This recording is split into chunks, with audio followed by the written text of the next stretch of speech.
Je m'appelle Banyakon Afoué Edwige. Je suis née à Yopougon, Kouté, et je suis ivoirienne.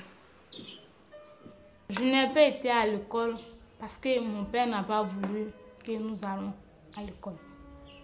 Ma maman se débrouillait. Elle vendait les petites choses devant la porte. Elle vendait les biscuits, les chewing-gums. Elle n'avait pas suffisamment de moyens pour s'occuper de nous. Donc c'est pour cela que j'en parlais trop. J'avais 10 ans quand je faisais attiquer. Et je me lève au plus tard 5 heures, au plus grand tard 5 heures pour aller cirer manioc. Dans notre cour, il y avait une tantine qui faisait l'attiquer chez nous. Et quand elle faisait l'attiquer, elle nous donnait aussi à la maison pour pouvoir manger. Quand tu l'aides, elle te donne les 500, les paquets d'attiquer.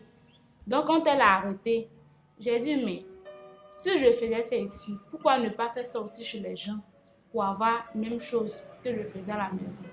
Donc c'est comme cela. Quand je vois manioc des gens, il dit, attends, je vais tailler aussi. Donc elle mesurait un gbagbo à 100 francs. Bon, un gbagbo, c'était une grosse bassine. Quand on mesurait manioc dedans, un gbagbo à 100 francs. C'est pas ça qu'on nous payait. Quand tu finis de picher le manioc, on te donne tes 100 francs. Si tu es un peu rapide, tu peux faire 2 gbagbo à 200. À la journée, je faisais 3.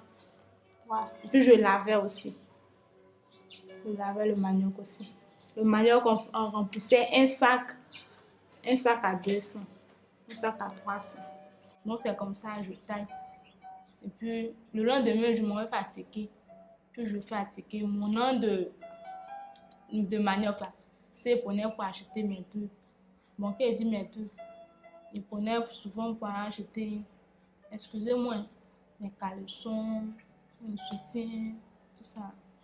C'est pas facile d'être comme ça, ne rien avoir sur toi. Quand un garçon vient t'aborder, tu vas te dire quoi, bon, comme il n'est rien, le jeune il dit non, il veut de moi, donc à accepter. Mais malheureusement, ce n'était pas mon cas, parce que je n'avais pas l'idée à ça même. Donc tout ce que je voulais, c'était d'aller de l'avant. Bon, depuis toute petite, avant d'aller faire le travail de servante même, je rêvais d'être une coiffeuse. Mais c'est à cause des moyens que je ne me suis pas vite lancée dans la coiffure. Quand je travaillais, je gardais les 500, les 1000 francs, les 200 pour aller m'inscrire dans une école de coiffure. Donc je suis allée au palais, j'ai demandé inscription. Ils m'ont dit non, inscription c'est 10 000 et pour moi 3 000. Mais j'ai dit, mais ça là, mon nom que j'ai gardé là, c'était 35 000. Qu'est-ce que je finis de payer là? Est-ce que ça va continuer encore? Donc je suis allée dire ça, mais mes gosses m'ont dit, mais est-ce que ça là, même si tu payes caution là, est-ce que tu pourras terminer? Et ils n'ont que Dieu est grand. Et c'est comme ça, j'ai commencé à apprendre la coiffure. Je suis la dame chez qui je suis présentement.